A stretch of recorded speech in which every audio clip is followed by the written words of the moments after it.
Hello बच्चों, bye bye. आप कैसे हैं? आज मैं आप सबको बताऊंगा कि कार्बन और उसके यौगिक, ये क्लास 10th का जो है, ये चौथा चैप्टर है केमिस्ट्री का। ये बहुत इंपॉर्टेंट है, समझिए। इससे जो IUPAC नाम आता है, स्थिरीकरण कैसे, स्थिरीकरण क्या होता है और क्लोरीनीकरण क्या होता है, हाइड्रोजनीकरण क्या होता है, इससे बहुत ज़्यादा क्वेश्चन आता है। इससे समझिए जो है लगभग में 10 से 15 नंबर का इसी से आ जाता है। तो ध्यान दीजिएगा, ये बहुत इंपॉर्टेंट चैप्टर है। देखिए, कार्बन और उसके यौगिक, नाम से स्पष्ट है कि कार्बन क्या होता है। कार्बन मतलब हमारे आसपास जितने भी चीज़ें दिखाई देती हैं अक्सर करके, सब में कार्बन होता है। और उसके यौगिक मतलब कार्बन से जो निर्मित जितने भी कंपाउंड बने हैं उसको क्या कहते हैं? कार्बनिक यौगिक। आप देखिएगा अक्सर करके जितने भी कार्बनिक यौगिक हैं उसमें कार्बन होता है, हाइड्रोजन होता है, और ज़्यादातर कार्बन हाइड्रोजन ज़्यादा मिलके बनते हैं। कार्बनिक यौगिक जितने ज़्यादा संख्या है कार्बनिक यौगिक का कि लगभग में 3 मिलियन है। 3 मिलियन मतलब 30 लाख लगभग में कार्बनिक यौगिक विद्यमान है। तो उनका नामकरण करना, याद करना आसान काम नहीं है, इसलिए इसके लिए IUPAC नामकरण किया गया है, जिससे कि आप सबको मतलब सभी को याद करने में कठिनाई ना हो। आइए हम समझते हैं कि कार्बन क्या होता है। देखिए, कार्बन जो होता है वह जो है एक जो है अद्वितीय तत्व है, मतलब एक यूनिक एलिमेंट है। दुनिया में कार्बन एक ऐसा तत्व है जिसके जो है 4 बॉन्ड, मतलब ये इसमें जो है बॉन्डिंग की जो मतलब संख्या होती है वो 4 होती है। इसलिए इसके जो है श्रृंखलन बनाने की भी प्रवृत्ति अधिक होती है। इसी के कारण इसके जो है यौगिक जो होते हैं बहुत अधिक मात्रा में होते हैं। और ये जो है एक अद्वितीय तत्व है। और ये अधातु तत्व है। क्या है? अधातु धातु है। क्यों है अधातु? क्यों है? क्योंकि इसलिए जो है ना तो इलेक्ट्रॉन मतलब इस तरह से इलेक्ट्रॉन ना त्यागता है ना ग्रहण करता है। ये साझा करके अपने बॉन्ड मतलब अपने जो है बाह्य कोश को जो है पूरा करता है। और देखिए, कार्बन जो है एक लैटिन शब्द कार्बो से मिलकर बना है, जिसका अर्थ होता है, देखिए यहाँ सब लिखवाए हैं, जिसके देखिए कार्बन जो होता है एक अद्वितीय तत्व है, मतलब एक यूनिक एलिमेंट है। यह जो है अधातु तत्व है, मतलब ये नॉन मेटल, मतलब धातु नहीं है, ये अधातु है। और जिसका प्रतीक C है, हम कार्बन को C से नोट करते हैं। कार्बन जो होता है वो कार्बन का जो लैटिन शब्द है वो कार्बो से प्राप्त हुआ है। कार्बो से हम जो है कार्बन प्राप्त किए हैं। कार्बो का ही पहला अक्षर लेके हम C, इसलिए इसका संकेत भी कार्बन का जो होता है C होता है। जिसका अर्थ देखिए, कार्बो का क्या अर्थ होता है? काली चट्टान होता है। क्या होता है? काली चट्टान जो जल सकती है। काली चट्टान क्या होती है? जल सकती है। भूपर्पटी खनिजों जैसे, देखिए भूपर्पटी मतलब पृथ्वी के नीचे जो है, पृथ्वी के नीचे जो है खनिज जितने होते हैं उसमें जो है कार्बोनेट के रूप में पाया जाता है। कार्बोनेट मतलब CO3 और दो जो है माइनस चार्ज रहता है, CO3 और -2। तो इस कार्बोनेट के रूप में भी कार्बन पाया जाता है। और हाइड्रोजन कार्बोनेट के रूप में भी कार्बन पाया जाता है। जो हाइड्रोजन कार्बोनेट होते हैं अर्थात जिसमें HCO3 रहता है, उसमें भी देखिए आप HCO3 और सिंगल बॉन्ड HCO3 -2 चार्ज रहता है ना, तो इसमें भी जो है कार्बन पाया जाता है। और कोयला में भी कार्बन पाया जाता है, योम। और एक आता है पेट्रोलियम में भी कार्बन पाया जाता है, पेट्रोलियम। इन सब में क्या होता है? कार्बन पाया जाता है। पेट्रोलियम में भी क्या होता है? कार्बन पाया जाता है के रूप में। देखिए, इन सब में जो है कार्बोनेट के रूप में या हाइड्रोजन कार्बोनेट या कोयला एवं पेट्रोलियम के रूप में जो है केवल कार्बन जो होता है वो 0.02% पाया जाता है। जबकि वायुमंडल में क्या होता है? 0.03% कार्बन डाइऑक्साइड उपस्थित है। वायुमंडल में आपसे कुछ पेपर में आ जाता है कि बताइए वायुमंडल में कार्बन की संख्या कितना है। तो वायुमंडल में जो कार्बन की संख्या है, कार्बन का जो परसेंट है वो 0.03% है। अब मैं आपको बताऊंगा कि सहसंयोजक आबंध है, वह सहसंयोजकता। जैसे नाम से स्पष्ट है कि कार्बन जो होते हैं ना तो अपने इलेक्ट्रॉन को त्यागते हैं और ना ही इलेक्ट्रॉन ग्रहण करते हैं, इसलिए सहसंयोजक बॉन्ड बनाते हैं, आबंध बनाते हैं। तो स्पष्ट है कि जब कोई परमाणु या कोई तत्व हो, तत्व के जितने परमाणु हो या समान परमाणु या अलग अलग परमाणु, जब अपने इलेक्ट्रॉन को साझे के द्वारा जो आबंध बनाते हैं उसी को हम सहसंयोजक आबंध कहते हैं। अगर कोई परमाणु है या किसी तत्व का कोई एक परमाणु, समान परमाणु आपस में इलेक्ट्रॉन के साझे के द्वारा जो बॉन्ड बनाते हैं उसको हम सहसंयोजक आबंध कहते हैं।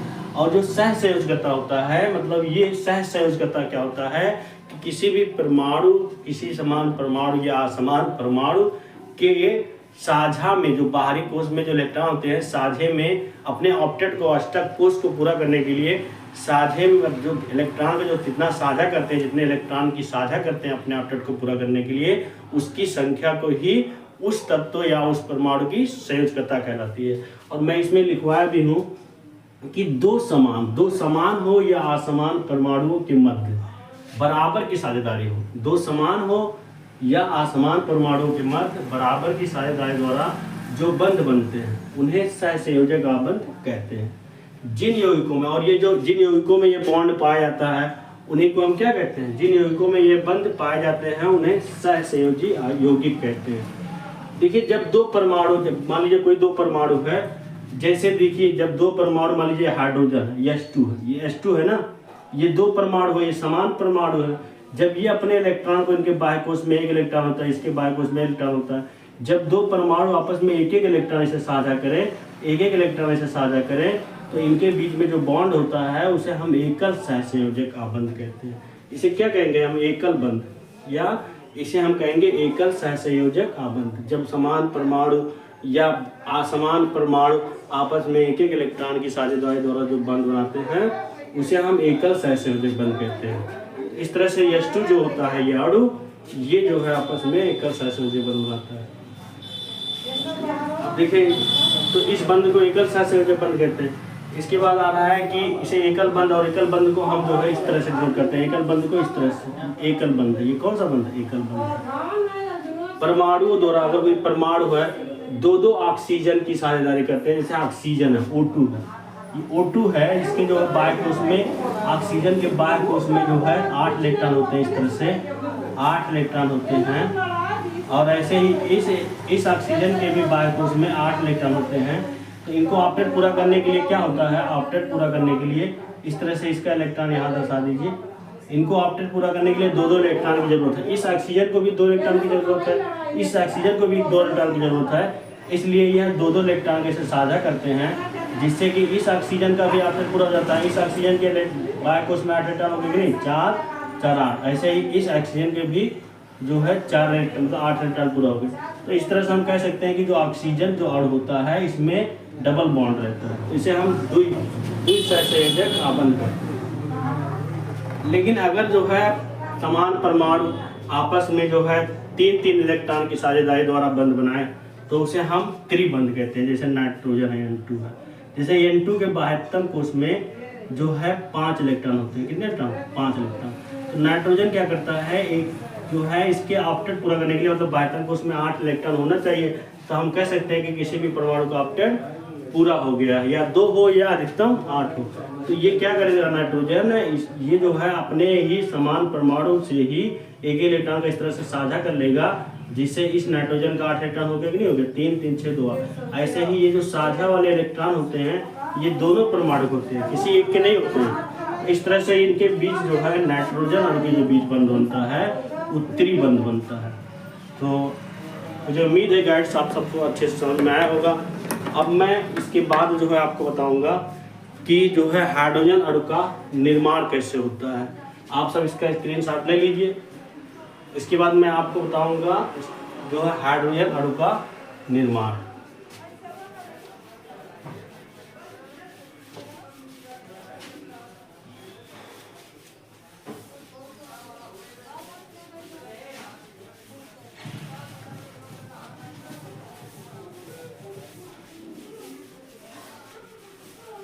अब हेडिंग डालिए आप सब, हाइड्रोजन अणु का निर्माण, और नोट्स बनाते रहिए, लिखते रहिए तो और अच्छा रहेगा।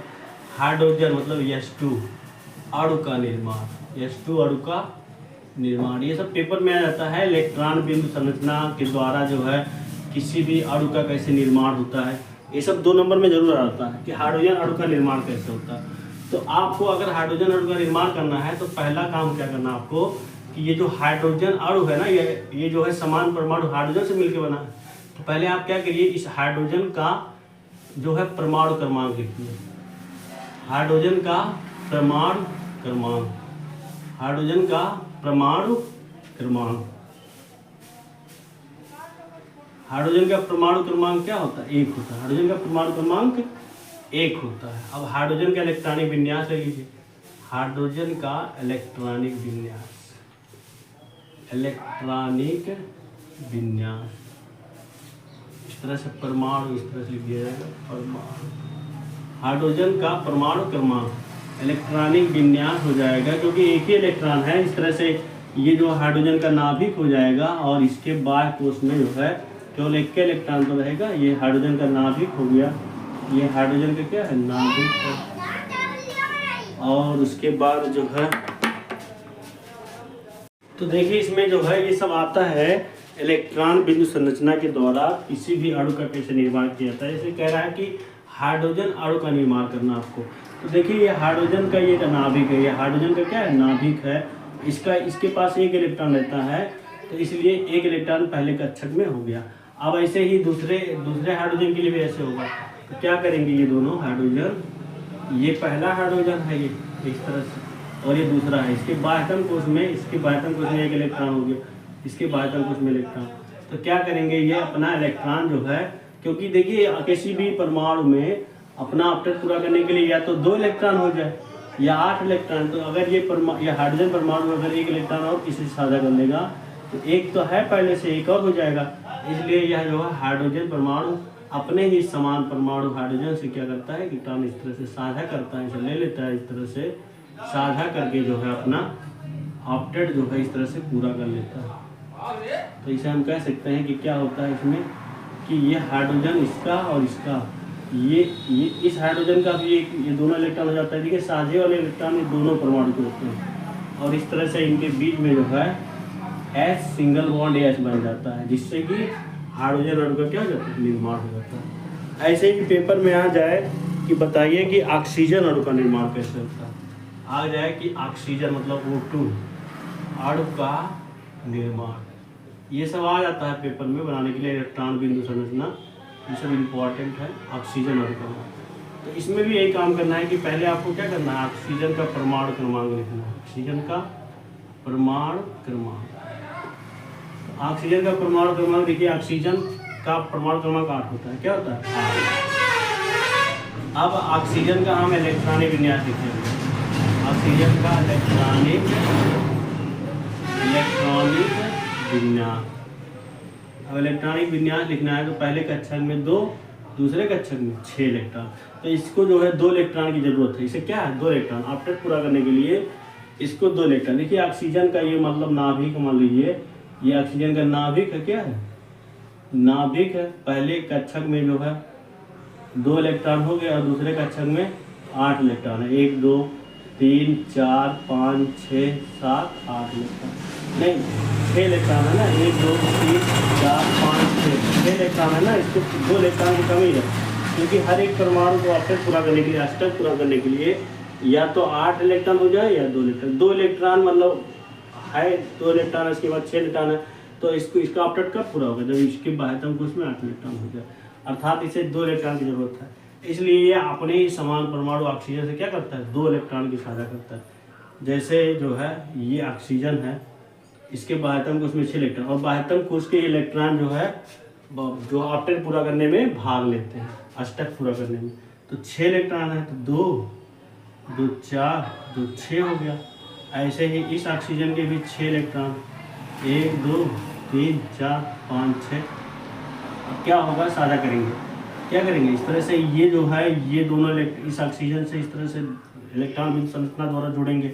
ये दोनों इलेक्ट्रॉन जो इस ऑक्सीजन के लिए गए हैं ये इसके हैं, लेकिन ये दोनों साझा कर रहे हैं ना, ये दोनों इलेक्ट्रॉन जो है इसके भी हो जाएंगे। तो इस तरह से इन दोनों का ऑप्टेट पूरा हो गया।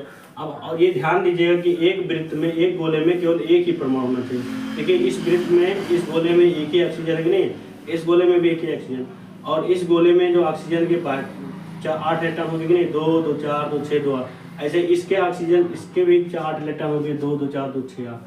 तो इस तरह से हम कह सकते हैं कि ये जो है आपस में इस तरह से बॉन्ड बना लेते हैं। इस तरह से क्या होता है, बॉन्ड बना लेते हैं, अर्थात इस तरह से जो हो जाते हैं, ये इस तरह से ये आपस में आ जाते हैं, सट जाते हैं। इस तरह से ये जो है क्या हो जाते हैं, सट जाते हैं, और सटने के बाद जो है इस तरह से ऑक्सीजन जो है ऐसे दर्शा दीजिए, चलो ठीक है। अब इसमें क्या होता है कि ये तो इलेक्ट्रॉन जो भाग नहीं लेते, लेकिन ये जो भाग लेते हैं इस तरह से बॉन्ड बना लेते हैं, ये इस तरह से बॉन्ड बना लेते हैं। इस तरह से ऑक्सीजन अणु का निर्माण हो जाता है। पेपर में आता है कि ऑक्सीजन अणु का निर्माण कैसे होता है, बिंदु संरचना द्वारा होता है। इसके बाद आ जाएगा मान लीजिए पेपर में आपका कि जो है नाइट्रोजन अणु का निर्माण कैसे होता है। नाइट्रोजन अणु N2, नाइट्रोजन अणु का निर्माण, नाइट्रोजन अणु का निर्माण कैसे होता है। तो नाइट्रोजन अणु का निर्माण करना है तो इसमें भी यही काम करना है। पहले क्या करिए आप, पहले आप जो है नाइट्रोजन का परमाणु क्रमांक लिखिए। नाइट्रोजन का आप सबको कम से कम 20 तक जो है हर एक तत्व 20 तक के तत्वों का परमाणु क्रमांक याद होना चाहिए, तो आपको आसान रहेगा केमिस्ट्री पढ़ने में। तो नाइट्रोजन का परमाणु क्रमांक जो होता है वह होता है 7 होता है। कितना होता है? 7। इसलिए नाइट्रोजन का इलेक्ट्रॉनिक विन्यास ले लीजिए। इलेक्ट्रॉनिक विन्यास, नाइट्रोजन के इलेक्ट्रॉनिक विन्यास, पहले के अक्षर में 2, दूसरे में 5। तो इस तरह से इसे जो है 3 इलेक्ट्रॉन की जरूरत है। कितने इलेक्ट्रॉन की जरूरत है? इसे 3 इलेक्ट्रॉन की जरूरत है। 3 इलेक्ट्रॉन, इसे 2 इलेक्ट्रॉन की जरूरत थी, तो ये 3 इलेक्ट्रॉन की जरूरत है। इसलिए जो है यह अपने ही समान परमाणु नाइट्रोजन से क्या करता है? 3 इलेक्ट्रॉनों की साझा करता है। जैसे नाइट्रोजन है, आयतन कोश में 5 इलेक्ट्रॉन होना चाहिए। इस तरह से ये आयतन कोश में 5 इलेक्ट्रॉन है, 8 होना चाहिए। इसलिए यह जो है 3 इलेक्ट्रॉन की क्या करता है? साझा करता है। इस तरह से साझा करके अपने ऑक्टेट को क्या करता है? पूरा कर देता है। इस तरह से इसके साथ ये बन गया और इसके साथ ये बन गया, और जो है यहाँ पर इस तरह से आ जाएगा। ये जो साझा वाले इलेक्ट्रॉन है दोनों परमाणु के होते हैं। देखिए इसका भी ऑक्टेट पूरा हो गया, 8 हो गया, इसका भी हो गया। साझा के जो दोनों इलेक्ट्रॉन होते हैं ये दोनों परमाणु के होते हैं। ये इसके भी इलेक्ट्रॉन है और ये जो 4 है इस तरह से इस नाइट्रोजन के भी इलेक्ट्रॉन होंगे। 8 पूरा होगी नहीं, और इनके बीच में जो है इस तरह से जो है ट्रिपल बॉन्ड बना है, 3 बॉन्ड।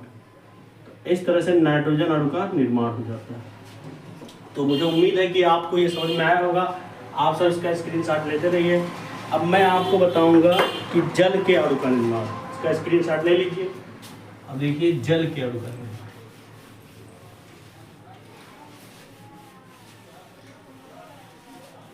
जल के अणु का निर्माण, जल मतलब H2O, जल के अणु का निर्माण। ये सब पेपर में आ जाता है 2 नंबर में, इलेक्ट्रॉन बिंदु संरचना द्वारा किसी भी अणु का कैसे निर्माण किया जाता है। तो देख लीजिए जल के अणु का निर्माण।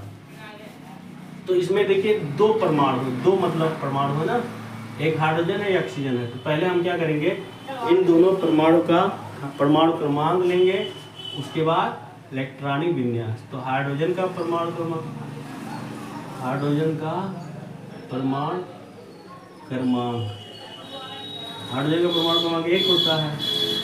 उसके बाद हाइड्रोजन का इलेक्ट्रॉनिक विन्यास, हाइड्रोजन का इलेक्ट्रॉनिक विन्यास। पहले कक्षक में 1 इलेक्ट्रॉन होते हैं। इस तरह से अब जो है, अब दूसरे परमाणु को ले लीजिए, ऑक्सीजन का परमाणु क्रमांक,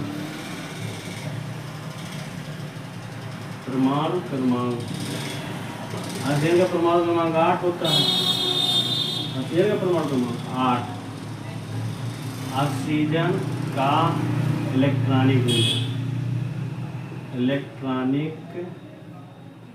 विन्यास, इलेक्ट्रॉनिक विन्यास 2 और दूसरे में 6। तो इसके पास इसे 2 इलेक्ट्रॉन की कमी है, और इसे कितने इलेक्ट्रॉन की कमी है? 1 इलेक्ट्रॉन। इसे ऑक्टेट पूरा करने के लिए 1 इलेक्ट्रॉन की जरूरत है। इस हाइड्रोजन को ऑक्टेट पूरा करने के लिए 1 इलेक्ट्रॉन की, और इसे 2 इलेक्ट्रॉन की। तो क्या करेंगे, ये हाइड्रोजन और ऑक्सीजन आपस में क्या करेंगे? साझा करके अपने ऑक्टेट को पूरा करेंगे। तो देखिए यहाँ पर हाइड्रोजन 2 है ना, ऑक्सीजन इस तरह से बीच में रहेगा, और हाइड्रोजन जो है यहाँ रहेगा, एक हाइड्रोजन यहाँ रहेगा।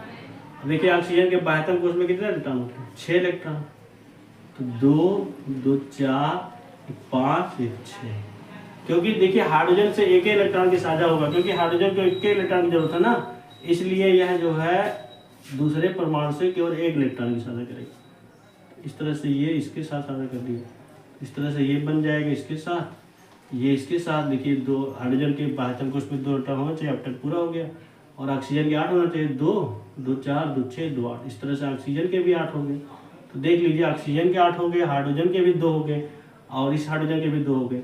तो इसे हम इस तरह से याद लिख सकते हैं। देखिए ये जो है, ये जो बिंदी है ये हाइड्रोजन के इलेक्ट्रॉन है और जो स्टार है ये ऑक्सीजन के इलेक्ट्रॉन है, इस तरह से। और ये स्टार जो है ऑक्सीजन के है, बिंदी हाइड्रोजन के है। इसे हम इस तरह से भी लिख सकते हैं। और जो है इस तरह से ये ऑक्सीजन के भी पूरे हो गए।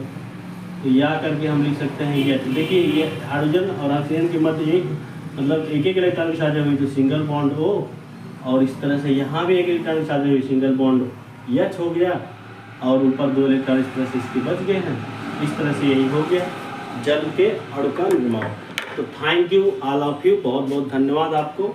ऐसे ही बने रहिए। मैं सोच रहा हूँ पहले ऑर्गेनिक केमिस्ट्री पूरा आपका ख़त्म कर दूँ, इसमें IUPAC नाम और कार्बन के स्वरूप और जितने भी टॉपिक बचे हैं सब मैं रेगुलर बताता रहूँगा। Thank you all of you.